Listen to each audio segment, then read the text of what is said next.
Good morning, everyone. A statement or schedule of changes in working capital. तो working capital क्या है? Working capital means the excess of current asset over current liability. Excess of current asset over current liability. That is working capital. Yeah.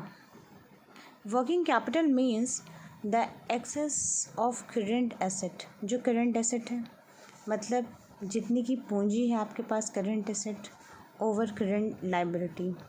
Current liability के ऊपर जो आपकी current asset है. Statement of changes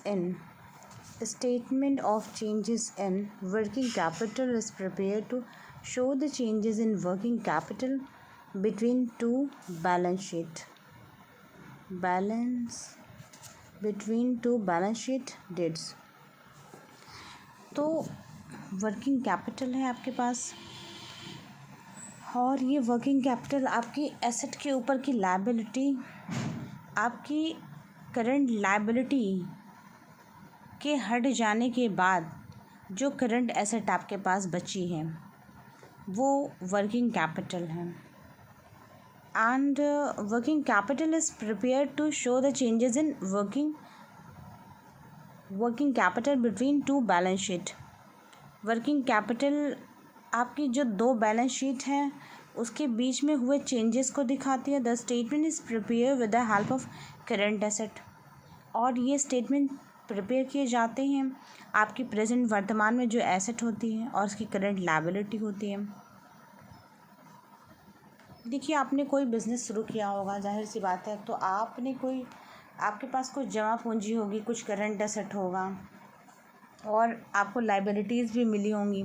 liability का मतलब ये होता है कि जैसे कि आपके जो एक्सपेंसेस हो रहे हैं, जो जिम्मेदारियां हैं आपकी उस फर्म में, उस कंपनी में, उस ऑर्गेनाइजेशन में, जैसे वर्कर्स को पे करना है, इंफ्रास्ट्रक्चर का ध्यान रखना है, इंफ्रास्ट्रक्चर के लिए बिजली का बिल है, पानी का बिल है, या वहाँ के मेंटेनेंस हैं, वहाँ का रख रखाव है.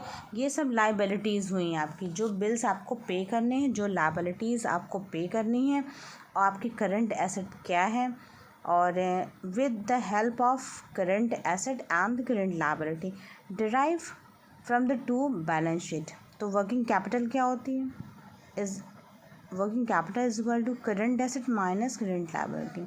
वर्किंग कैपिटल आपकी वो होती है कि जिस पूंजी को लेकर आपने शुरू किया है बिजनेस, करंट एसेट क्या है आपकी और करंट लायबिलिटी क्या है, तो वो ही वर्किंग कैपिटल आपकी. करंट एसेट, जितनी एसेट पूंजी आपके पास जमा पूंजी है, जितनी पूंजी है आपके पास रख के चल रहा है, उसमें से जो करंट लायबिलिटी है, जो हर महीने लायबिलिटी आपको पे करनी पड़ रही है या जितनी भी लायबिलिटी आपको पे करनी पड़े, उसको माइनस करके जो कैपिटल आपके पास बचेगी वो है आपकी वर्किंग कैपिटल.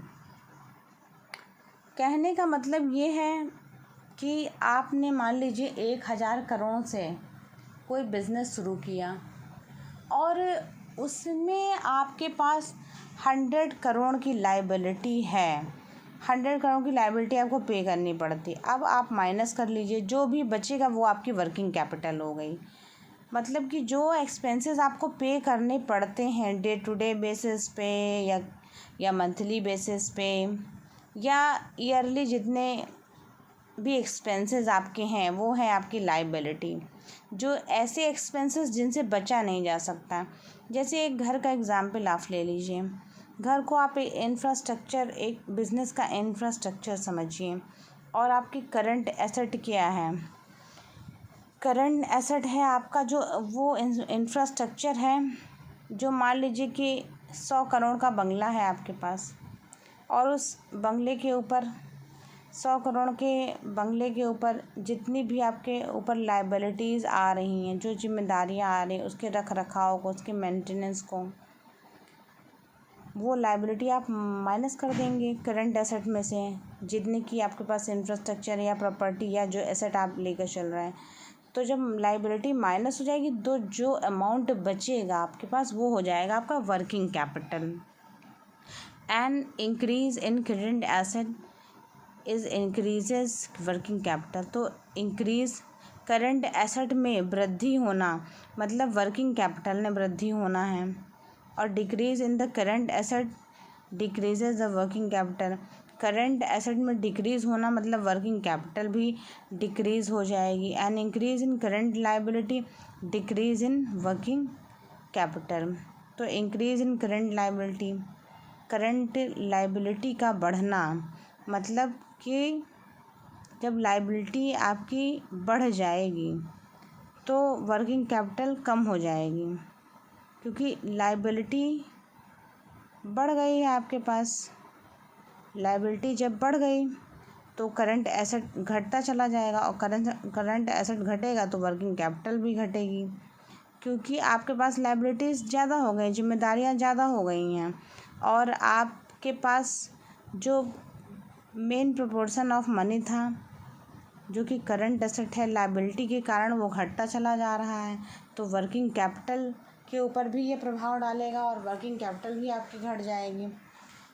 ये बात समझिए कि जो जमा पूंजी जिससे आप बिज़नेस स्टार्ट करते हैं, करंट एसेट, जब उसमें से लाइबिलिटी को माइनस कर देंगे, जो लाइबिलिटी जो जिम्मेदारियां आपके ऊपर हैं, जैसे कि मैंने पहले भी बताया कि जो चीज़ें आपको सरचार्ज के रूप में या चार्ज के रूप में जो भी पे करना आपकी लाइबिलिटी बन रही, जो आपकी जिम्मेदारियां बन रही, जैसे एम्प्लॉय आपने 10 लोगों को एम्प्लॉय रखा है वहाँ पर अपने बड़े से बंगलों में, उनकी सैलरी को आपको पेमेंट करना है, उनके बारे में मान लीजिए कि आपने अपने 10 एम्प्लॉई का बीमा करा रखा है, तो बीमा कराया है आपने अपने 10 एम्प्लॉई का, तो उसके लिए मंथली या ईयरली जो भी आपकी इंस्टॉलमेंट जाती हैं, वो किस्तें, वो आपकी लाइबिलिटी बन गई, क्योंकि आपके पास एक ऐसी फर्म है जो कि एम्प्लॉयज़ को भी बीमा प्रदान कर रही है कि ऐसी कोई डायर कॉन्सिक्वेंस आती, कोई अग्रिम परिस्थितियाँ आती हैं जिसमें कि आपके एम्प्लॉई को आपकी तरफ से, कंपनी की तरफ से इंश्योरेंस दिया जा रहा है।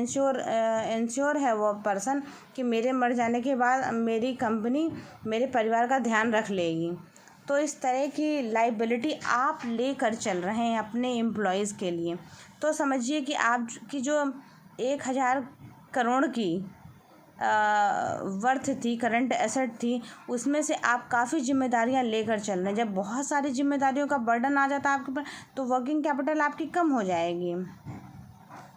तो इस तरह से and increase in the current liability, current liability में लाइबिलिटी के बढ़ जाने से वर्किंग कैपिटल डिक्रीज हो जाती है, डिक्रीज इन करंट लाइबिलिटी।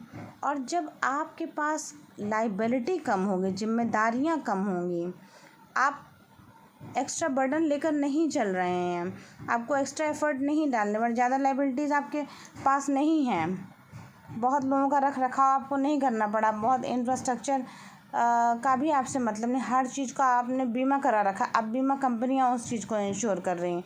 कोई भी चीज़ होती है, कोई भी दुर्घटना घटना कुछ भी ऐसा घटित होता है, तो वह बीमा कंपनी आपको इंश्योर करी, तो आप कम लाइबिलिटी लेकर चल रहे हैं। डिक्रीज़ इन करंट लाइबिलिटी, करंट लाइबिलिटी में डिक्रीज़ होने से वर्किंग कैपिटल बढ़ेगी। तो आप ज़्यादा बर्डन ना लेते हुए अपना बर्डन आप बीमा कंपनियों पर डाल दें। तो आपने एक बार अपने आप को इंश्योर कर लिया तो आप बिल्कुल रिज़र्व हो गए, बिल्कुल प्रिजर्व इंसान हो गए, और अब आपकी कंपनी को ज़्यादा झटके लेने की ज़रूरत नहीं है, मतलब ज़्यादा शॉक लेने की ज़रूरत नहीं है अगर ऐसी कोई ग्रीन परिस्थितियाँ आती हैं।